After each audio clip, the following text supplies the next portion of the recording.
Good morning students. Last class में हम लोगों ने एक्सेलरेशन ड्यू टू ग्रेविटी देखा, एक्सेलरेशन का वेरिएशन डिफरेंट पॉइंट पर देखा। आज हमारा जो क्लास होगा उसमें मास एंड वेट के बारे में और weight of the any object on the surface of the moon. उसके बाद ये पूरा सिलेबस हमारा जो ग्रेविटेशन का होगा वो कवर हो जाएगा। मास एंड वेट में क्या है कि सबसे पहले इनके डेफिनेशन को देखिए, इनके यूनिट्स पर आइए। इनसे जो क्वेश्चन पूछा जाता है वो generally difference between mass and weight के बारे में पूछा जाता है। तो मैंने अकॉर्डिंगली ऐसे ही आपको टीच करने का कोशिश करा है कि मास में है कि the quantity of matter contained in any body is known as mass. ये मास का डेफिनेशन हुआ। सेकेंड है it is a scalar quantity and its unit is KG. Mass को जो हम डिनोट करते हैं या इस मास का यूनिट लेते हैं वो केजी में है। Mass of the body remains same at all places, means mass of the body हमेशा इक्वल होगा, बराबर होगा। कहने का ये मतलब है कि अर्थ पर भी मास जितना होगा, मून पर भी उतना ही मास होगा, किसी भी अदर प्लैनेट पर उतना मास होगा, किसी स्टार के ऊपर चले जाइएगा उतना ही मास होगा। कहने का मतलब कि मास जो है वो बॉडी का कभी भी चेंज नहीं करता है, वो रिमेन सेम है। और मास को हम मेजर करते हैं टू पैन बैलेंस से। जो सिंपल तराजू है उससे हम मास को मेजर करते हैं।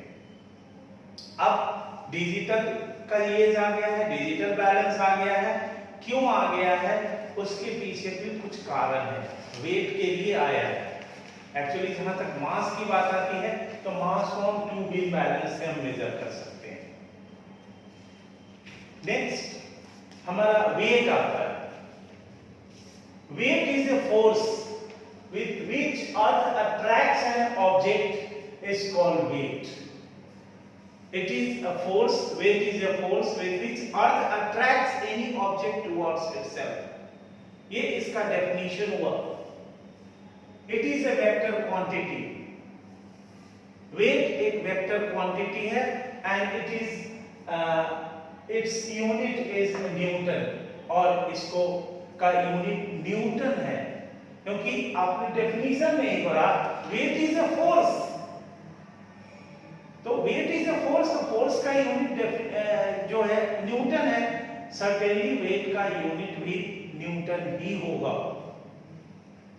अब वेट को मेजर किया जाता है स्प्रिंग बैलेंस से। स्प्रिंग बैलेंस से वेट को मेजर करा जाता है। टू बीम बैलेंस से वेट को हम बढ़िया ढंग से मेजर नहीं कर सकते हैं। इसीलिए आज के एज में स्प्रिंग बैलेंस का एज चल रहा है, डिजिटल बैलेंस का जो एज है उसी सिद्धांत के ऊपर बनाया गया है।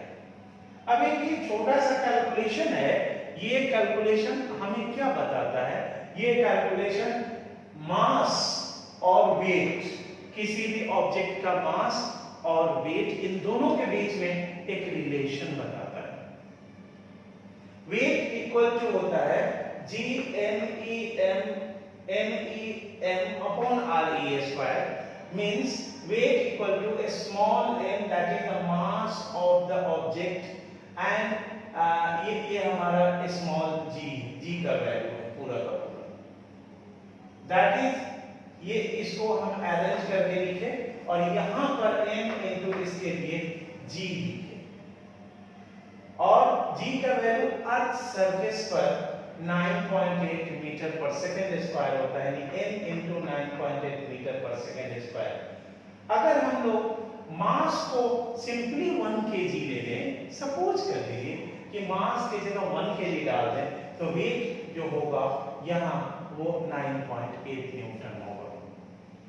ये मास और वेट के बीच का रिलेशन हुआ। अब इस पर जो लास्ट टॉपिक है जो मैंने शुरू में ही बोला था मेनली, वो इसमें ये डिफरेंस पूछता है, what is the difference between mass and wait.